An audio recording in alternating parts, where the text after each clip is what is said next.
Hey, what is going on, guys? In this video today, we're going to be going over the best solo warm-up routine for console Fortnite players. With how important mechanics are in Fortnite, I'm a firm believer that spending at least a little bit of time to warm up before actually playing the game is well worth it.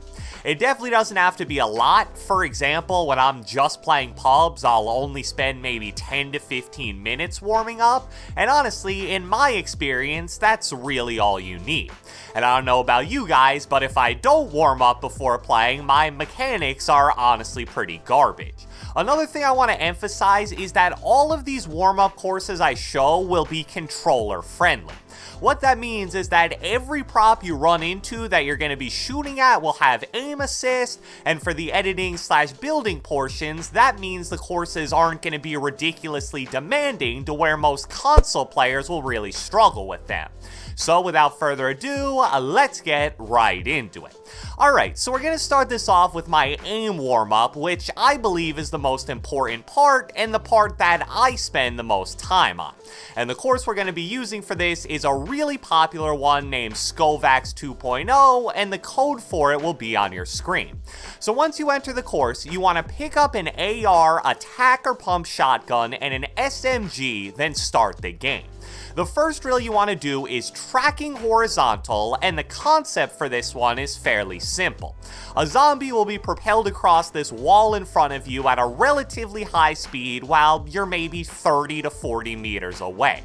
You want to take your AR and try to track the zombie while shooting and staying ADS the entire time, and the game even reloads your weapon for you, so you don't need to worry about that. Now that every controller player is playing on either linear or exponential, tracking is going to be the absolute bread and butter of AR aim, so this is incredibly important to practice. This is a staple of the warm-up routine for pretty much every pro player out there that doesn't use the real Kovacs, so I'm guessing a lot of you have probably seen this before. I'll maybe do this section for 2 to 3 minutes straight depending on how my aim is feeling towards the end of it, but that's just me, and if you want to go for a little longer, then I say go for it. Once you've done that, you want to hit the return to lobby button on the wall and then move on to tracking vertical. So hopefully this is pretty self-explanatory due to the name, but this exercise is pretty much the same exact thing with one difference. Instead of the zombie mainly moving left to right like it was in the horizontal version, it's going to be moving up and down instead. And since Fortnite's a game where you're going to be shooting at enemies on many different levels of height due to the building mechanic, I would argue that horizontal tracking is every bit as important as vertical tracking. So again, do this for a few minutes until you feel like your vertical aim is sufficiently warmed up. The final tracking base drill that you want to do is called Tito Bounce. In this drill, you're going to want to stay on the one tile area you start at and pull out your SMG. What's going to happen is that zombies are going to be spawning all around you, and as the name of the drill suggests, since there are bounce pads all over the area, the zombies are going to be hopping up and down at a ton of different angles. So what you want to try to do is track them with your SMG while alternating between hip firing the point blank range zombies and then ADSing the ones that are a little further away. You won't get a ton of aim assist while doing this since most of the zombies won't be at point blank range, but I think that's a positive because it basically forces you to focus on improving your SMG tracking, so then when you actually do get into a point blank range fight in game, it'll be a piece of cake. And that's really important because, again, since everybody's on either linear or expo, SMG fights are now more common than ever, especially for controller players. The final warm-up exercise I do on this map is called box fighting in the practice courses section. For this one, all you want to do is build a simple 1x1 where you spawn and pull out your shotgun.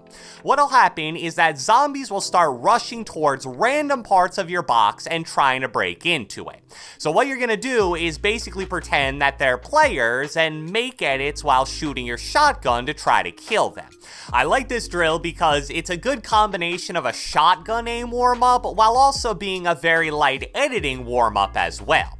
Definitely not enough of an editing warm-up since it's only relatively simple wall edits, but it is a nice little start.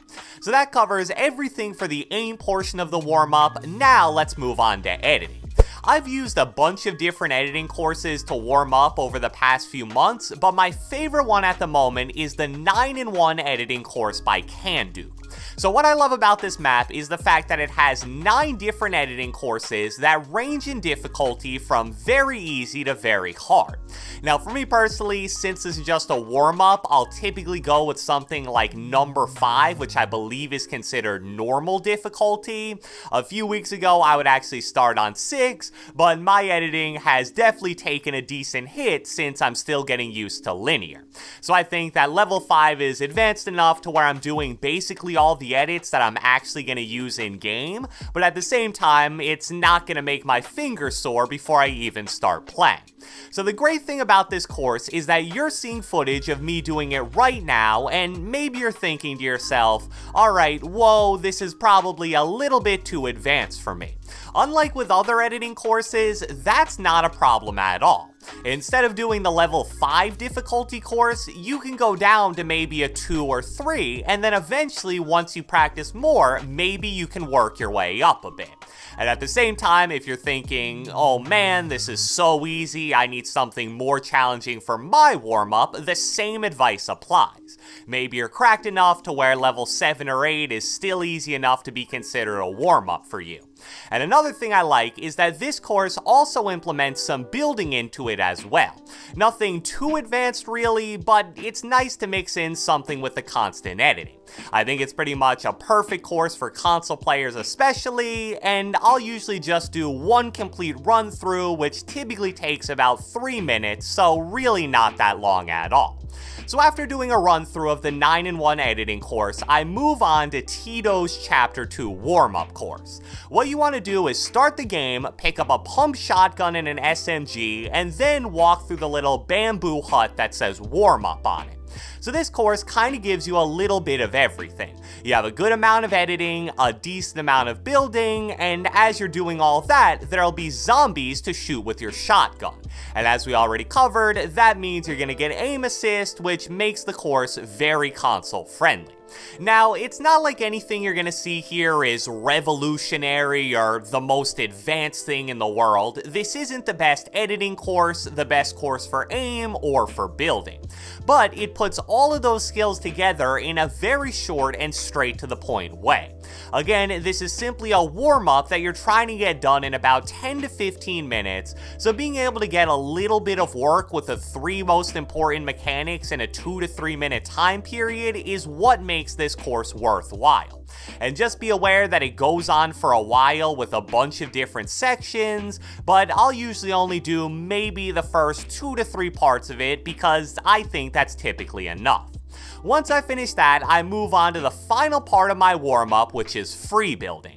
Now ideally, if I have another friend on, I'd prefer to 1v1 build battle, but a lot of the time I don't, and just to keep this routine fully solo, free building is still a really great option. Throughout the other stages of this warm-up, you've already done a little bit of building, but the point of free building is to kind of put everything together and work on some more specific techniques that you're going to use in-game.